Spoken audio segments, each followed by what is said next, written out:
আসসালামু আলাইকুম প্রিয় দর্শক,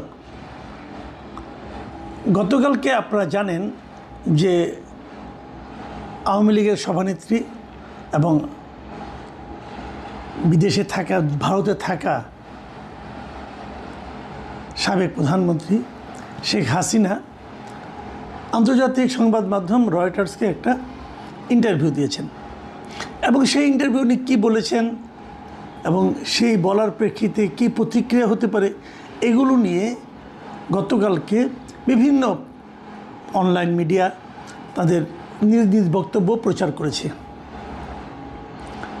এবং একই সঙ্গে সরকারের দিক থেকে একটা তথ্য বিবরণী এসেছে এবং সরকার সেই তথ্য বিবরণীতে যে কথাটা বলেছে সেটা হলো, তারা বলেছে যে দেশের সমস্ত প্রিন্ট, ইলেকট্রনিক, অনলাইন সংবাদ মাধ্যম এবং সামাজিক যোগাযোগ মাধ্যম প্ল্যাটফর্মগুলোকে তারা শেখ হাসিনার বক্তব্য প্রচার না করার জন্য অনুরোধ করেছে এবং ওনাদের ভাষাটা এমন, ওনারা বলেছেন যে 2024-এর 5ই ডিসেম্বর আন্তর্জাতিক অপরাধ ট্রাইব্যুনাল আইসিটি ক্ষমতাচ্যুত ও পলাতক শেখ হাসিনার বক্তব্য প্রচারে নিষেধাজ্ঞা দিয়েছেন।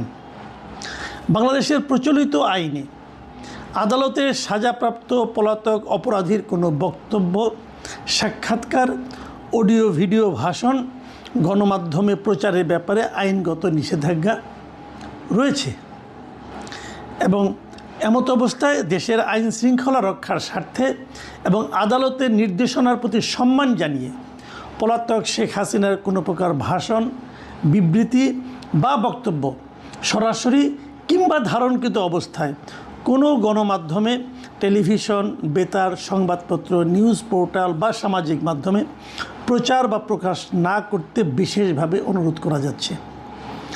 এই যে কথাটা সরকার বলেছে, এটা কিন্তু যে কালকেই প্রথম বলল তা কিন্তু না। এরও আগে শেখ হাসিনা যখন ভারতীয় সংবাদ মাধ্যম এনডিটিভিকে একটা সাক্ষাৎকার দিয়েছিলেন, সেই সাক্ষাৎকারের উপর ভিত্তি করে এনডিটিভি নিউজ করেছিল এবং বিভিন্ন আন্তর্জাতিক মিডিয়া নিউজ করেছিল এবং সেই নিউজকে কেন্দ্র করে কিন্তু আমাদের দেশের বিভিন্ন সংবাদ মাধ্যমে সেখান থেকে কিছু কিছু জিনিস তারা ছেপেছিল। তখনও সরকারের পক্ষ থেকে ঠিক এই একই রকম আরেকটা তথ্য বিবরণী এসেছিল। তারপরে একটা আপনার আলোচনায়, সংবাদ সম্মেলনে সরকারের দায়িত্বপ্রাপ্ত ব্যক্তিরা ওনারা বলেছিলেন তারা এটা নিয়ে কোনো কঠোর অবস্থায় যাবেন না, আস্তে আস্তে তারা অনুরোধ করবেন, ধীরে ধীরে তারা কঠোর হবেন। খেয়াল করুন, ধীরে ধীরে কঠোর হওয়ার অর্থটা কী? এক পর্যায়ে তারা সব কিছুকে থামিয়ে দেবেন।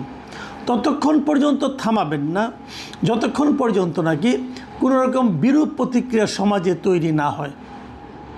তাহলে ঠিক কখন বিরূপ প্রতিক্রিয়া তৈরি হবে সেটা সংবাদ মাধ্যমগুলো, পত্রিকাগুলো কীভাবে বুঝবে? তার মানে পত্রিকা একটা ছাপা হওয়ার পর যদি বিরূপ প্রতিক্রিয়া তৈরি হয় তাহলে সরকার এই পত্রিকাকে ধরবে যে তুমি এটা কেন ছাপালা, তোমাকে তো আমরা ছাপাতে মানা করেছিলাম। তার মানে মিডিয়াগুলো কিন্তু সবসময় একটা ঝুঁকির মধ্যে থাকছে। সরকার কিছু বলছে না, আবার বলতে যে কোনো সময় বলতে পারে এমন একটা পরিস্থিতি তারা তৈরি করে রাখছে। মানে আপনাকে সে চাইলেই ধরতে পারে, কিন্তু ধরছে না মানে ধরবে না তা কিন্তু নয়। এই যে একটা পরিস্থিতি, এই পরিস্থিতিটা আসলে আমি মনে করি সকলের জন্যই কিন্তু খুবই একটা আতঙ্কের পরিস্থিতি এবং এই পরিস্থিতি সরকার ইচ্ছা করে সৃষ্টি করে রেখেছে। কেন রেখেছে আমি জানি না। তারপরে যে তারা বিবৃতিগুলো দিয়েছে সেটা নিয়ে আমি কিছু কথা বলতে চাই। যেমন ধরুন, মিডিয়াগুলোকে এটা প্রচার করতে মানা করেছে। আসলে মিডিয়াগুলি করেটা কি বলুন তো? টেলিভিশন বলুন, পত্রিকা বলুন, নিউজ পেপার বলুন কিংবা সোশ্যাল মিডিয়া বলুন, তারা কি করে? তারা যখন কোনো একটা সংবাদ প্রচার করে, কেন করে? দুটো কারণে করে। প্রথমত কারণ হলো যে তারা দর্শক, পাঠক, শ্রোতা এদের দৃষ্টি আকর্ষণ করতে চায়। এরা যেটা জানতে চায় সেটা তারা প্রচার করে, অথবা যেটা প্রচার করলে বেশি বেশি লোক এটা দেখবে, শুনবে বা পড়বে, তারা সেটাকেই প্রচার করে। এখন যদি সবাই সরকারের কথা মানত, মানে কোনো একটা মিডিয়াও শেখ হাসিনা সংক্রান্ত কোনো নিউজ প্রচার করলো না, ভাবখানা এমন যে শেখ হাসিনা বলতে কোনো চরিত্র এই দুনিয়াতে এক্সিস্ট করে না, অতীতেও করতো না, ভবিষ্যতেও করবে না, যদি এমন হতো তাহলে আমরা মানতে পারতাম যে না ঠিক আছে, সরকারের আদেশ মানাটা খুবই সহজ। কিন্তু সেটা কি হচ্ছে, রয়টার্স তো তার খবরটা প্রচার করছে এবং রয়টার্সের এই খবর অনলাইনে পাওয়া যাচ্ছে।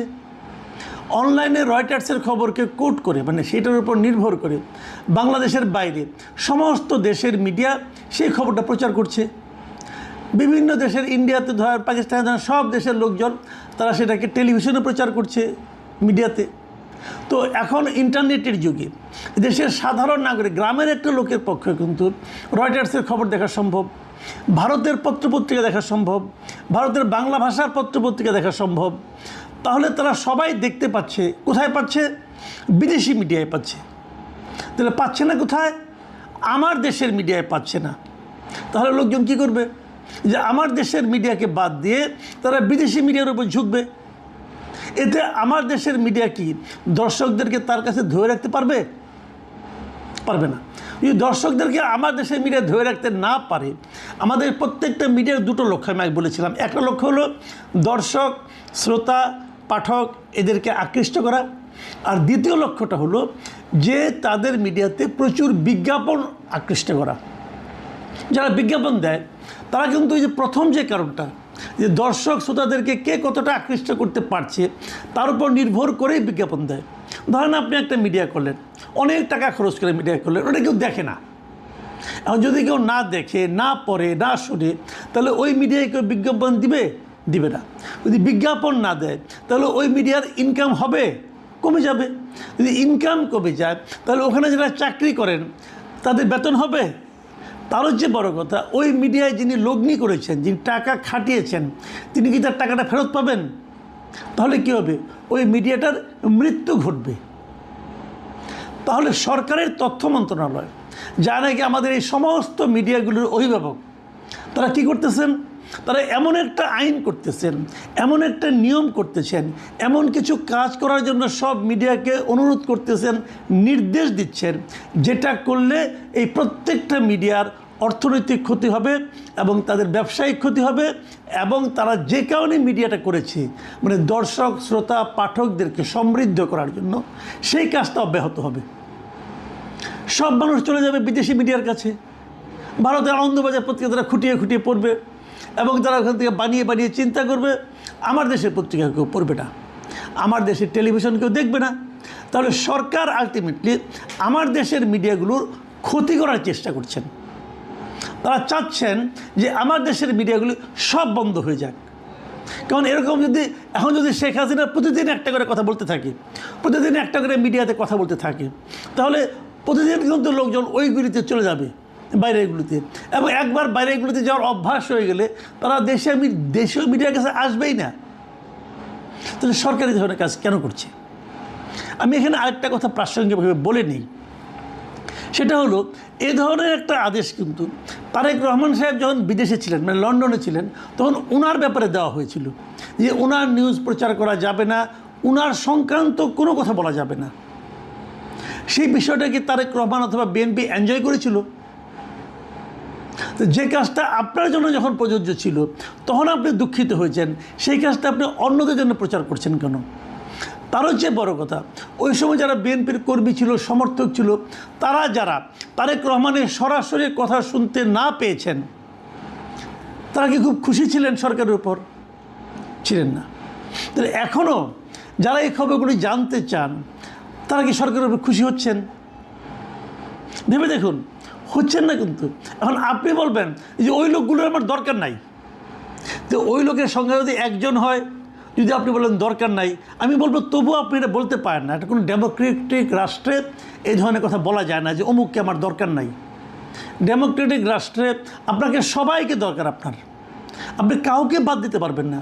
তারপরেও ধরলাম যদি একজন হইতো, দুইজন হইতো, তাহলে বুঝতাম। একটা বিশাল সংখ্যক মানুষ তারা কিন্তু জানতে পারছে না। না জানতে পারলে কি হবে? তারেক রহমানের কথা জানতে না পেরে মানুষের মধ্যে যে ক্ষোভটা ছিল, ওই সময় সরকারের উপর ক্ষোভ ছিল, সেই একই ধরনের ক্ষোভ এখনও অনেক লোকের মধ্যে এই সরকারের বিরুদ্ধে তৈরি হবে। এতে সরকারের লাভটা কী হবে? লাভ হবে না। তাহলে সরকার এটা কেন করছে? সেই প্রসঙ্গে আবার আসছি। সরকারের মূল লক্ষ্যটা আসলে কী? সরকার আসলে কী চায়? অথবা সরকার কখন এই ঘোষণাগুলো দিল? যখন শেখ হাসিনা দুইবার ইন্টারভিউ দিল। একবার এনডিটিভির সঙ্গে দিল, এবার রয়টার্সের সঙ্গে দিল, এবং দুইবারই তারা কিন্তু একই ধরনের প্রতিক্রিয়া ব্যক্ত করলো যে এগুলি প্রচার করা যাবে না। কেন সরকার ঠিক এই সময়ে এসেই প্রচারটা করছে, এই সময়ে এসেই তথ্য বিবরণীটা দিচ্ছে? তাহলে কি আমরা বলবো যে সরকার ভয় পেয়ে গেছে? সরকারকে শেখ হাসিনা, যিনি বিদেশে আছেন, ভারতে রাজনৈতিক আশ্রয় মনে হয় আছেন সম্ভবত, অথবা পালিয়ে আছেন, অথবা অতিথি হিসেবে আছেন, কীভাবে আছেন আমি জানি না, তার স্ট্যাটাস আমি বলতে পারবো না, যার বিরুদ্ধে বাংলাদেশের আদালত মৃত্যুদণ্ডের রায় দিয়েছে, তেমন একটা লোকের কথায় সরকার ভয় পেয়ে গেল? এই সরকার কি এত দুর্বল সরকার? কিন্তু আমি তো তা মনে করি না। এই সরকার তো মানে নিরঙ্কুশ সংখ্যাগরিষ্ঠতা পেয়েছে বিগত জাতীয় সংসদ নির্বাচনে।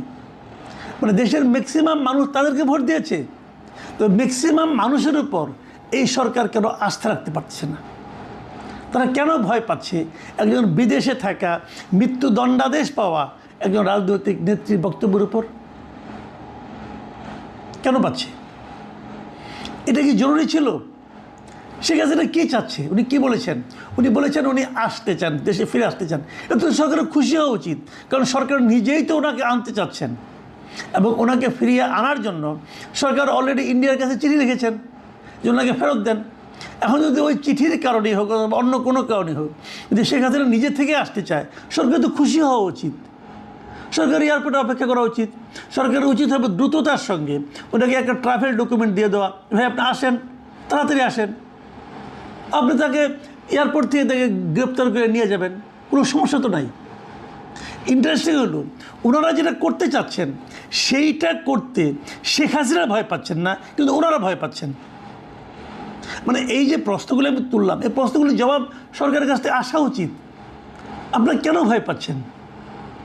তাহলে কি আপনারা যা করছেন সেটা নিয়ে আপনারা নিজেরাই স্যাটিসফাইড না?